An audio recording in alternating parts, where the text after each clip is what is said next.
दोस्तों, बिहार की राजनीति में हर चुनाव से पहले सबसे बड़ा सवाल यही होता है कि एनडीए और महागठबंधन जैसे गठबंधन आपस में सीटें कैसे बांटेंगे। इस बार भी वही माहौल है, लेकिन फ़र्क ये है कि इस बार खेल और दिलचस्प हो गया है। सूत्रों से जो जानकारी आ रही है उसके मुताबिक जेडीयू को 102 सीटें, बीजेपी को 101 सीटें और चिराग पासवान की पार्टी एलजेपी रामविलास को 20 सीटें दी जा रही हैं। इसके अलावा एचएएम और आरएलएसपी जैसी छोटी पार्टियों को 10-10 सीटें मिल सकती हैं। अब पहली नज़र में ये सब सीधा सपाट लगता है, लेकिन राजनीति में कुछ भी इतना आसान नहीं होता। हर सीट अपने आप में एक कहानी होती है। हर सीट का मतलब होता है एक इलाके की ताकत, एक जातीय समीकरण और एक नेता की प्रतिष्ठा। इसलिए सीट बंटवारे को सिर्फ नंबर का खेल मान लेना भूल होगी। असल खेल तो अब शुरू हुआ है। ज़रा सोचिए, जब नीतीश कुमार को एक सीट ज़्यादा दी गई तो क्या संदेश देता है। 2020 के चुनाव में बीजेपी का प्रदर्शन जेडीयू से बेहतर रहा था, लेकिन फिर भी नीतीश कुमार ने अपनी चाल चल दी और जेडीयू को बड़े भाई की भूमिका में बैठा दिया। इसका सीधा मतलब है कि बिहार की राजनीति में नीतीश कुमार का अनुभव और उनका संतुलन अभी भी सबसे ऊपर है। बीजेपी को यह समझ आ गया कि सत्ता की गाड़ी नीतीश के बिना आगे नहीं बढ़ सकती, लेकिन यह फैसला बीजेपी के कार्यकर्ताओं और स्थानीय नेताओं को कितना रास आएगा, ये अलग बहस है, क्योंकि बहुत से बीजेपी कार्यकर्ता मानते हैं कि इस पार्टी को ज़्यादा सीटें मिलनी चाहिए थी। लेकिन नीतीश ने फिर साबित कर दिया कि बिहार में राजनीति सिर्फ आंकड़ों से नहीं बल्कि रणनीति और गठजोड़ की ताकत से चलती है। अब बात करते हैं चिराग पासवान की। चिराग ने साफ साफ कह दिया है कि उन्हें क्वांटिटी नहीं क्वालिटी की सीट चाहिए। यानी बात सिर्फ 20 सीटों की नहीं है, बल्कि उन सीटों की है जहां जीत की संभावना पक्की हो। उन्होंने गोविंदगंज, सिकंदरा, चकई और लालगंज जैसी सीटों का दावा ठोका है। अब ये सीटें एनडीए के भीतर और खींचतान पैदा कर सकती है, क्योंकि इसमें कई सीटों पर जेडीयू और बीजेपी दोनों की नज़र है। चिराग पासवान को याद कीजिए 2020 का चुनाव, जब उन्होंने एनडीए से अलग होकर अकेले मैदान में उतरकर जेडीयू को बड़ा नुकसान पहुंचाया था।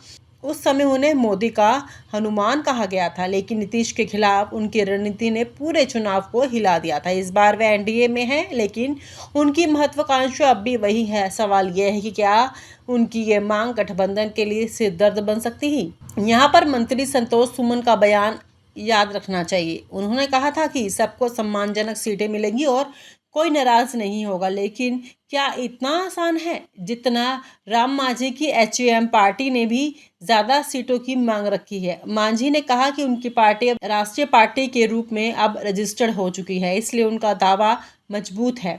सोचिए, जब हर छोटा दल अपनी मांग बढ़ाएगा तो हर पार्टी के लिए समायोजना कितना मुश्किल हो जाएगा।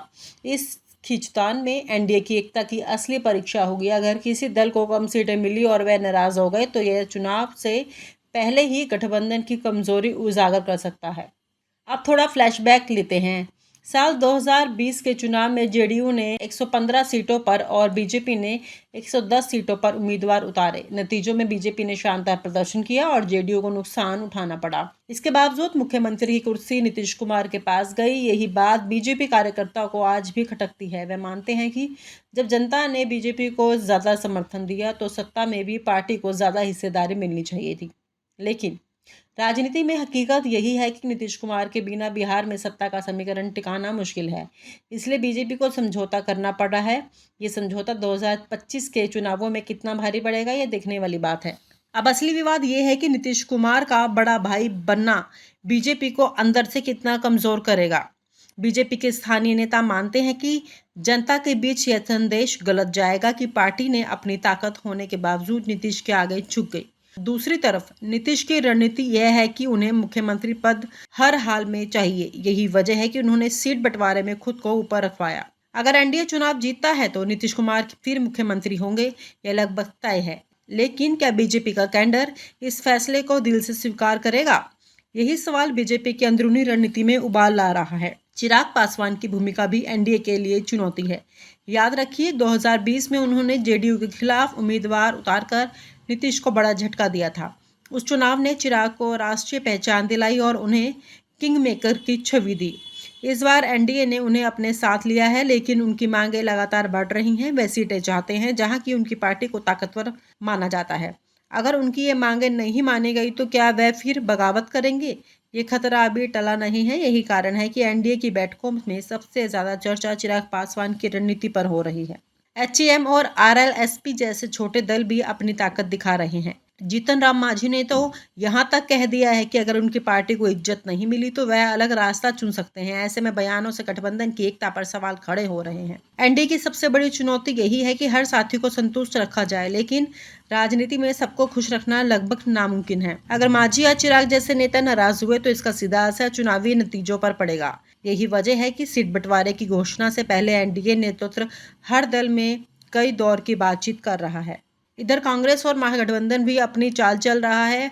मंत्री संतोष सुमन ने कहा कि कांग्रेस को समझ में आ गया है कि पिछल लघु बनकर काम नहीं चलेगा। कांग्रेस ने अपनी बैठक बुलाई है और कहा है कि हमें बड़े नेता शामिल करने होंगे। ये बयान भी राजनीति का हिस्सा है। एनडीए जहां अपने खींचतान में उलझा है, वहीं विपक्ष अपनी रणनीति बनाने में जुटा हुआ है और समय रहते समाधान नहीं निकला तो विपक्ष को बैठे बैठे बड़ा मुद्दा मिल जाएगा। यही वजह है कि बीजेपी और जेडीयू दोनों दबाव में हैं कि जल्दी से फार्मूला फाइनल हो जाए।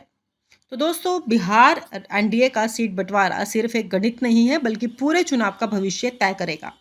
नीतीश कुमार ने फिर से अपनी पकड़ साबित की है और जेडीयू को बड़ा भाई बनाया है। यहाँ पर मंत्री संतोष सुमन का बयान याद रखना चाहिए। उन्होंने कहा था कि सबको सम्मानजनक सीटें मिलेंगी और कोई नाराज नहीं होगा, लेकिन क्या इतना आसान है? जितना राम मांझी की एचएम पार्टी ने भी ज़्यादा सीटों की मांग रखी है। मांझी ने कहा कि उनकी पार्टी अब राष्ट्रीय पार्टी के रूप में अब रजिस्टर्ड हो चुकी है, इसलिए उनका दावा मजबूत है। सोचिए, जब हर छोटा दल अपनी मांग बढ़ाएगा तो हर पार्टी के लिए समायोजना कितना मुश्किल हो जाएगा। इस खींचतान में एनडीए की एकता की असली परीक्षा होगी। अगर किसी दल को कम सीटें मिली और वह नाराज हो गए तो यह चुनाव से पहले ही गठबंधन की कमजोरी उजागर कर सकता है।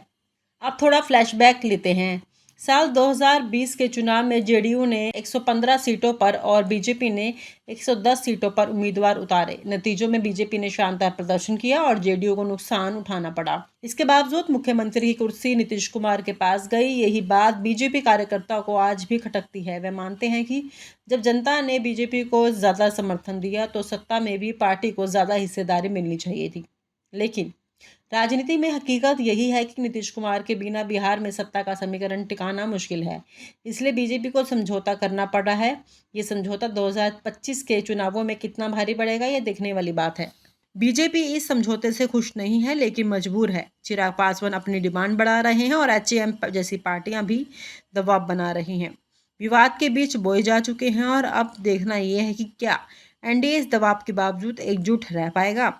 अगर सब कुछ ठीक रहा तो एनडीए मजबूत होकर मैदान में उतरेगा, लेकिन अगर सीटों की खींचतान बढ़ गई तो विपक्ष को बड़ा फायदा मिल सकता है। आने वाले दिनों में ये साफ हो जाएगा कि एनडीए का ये गणित जीत दिलाएगा या फूट का कारण होगा।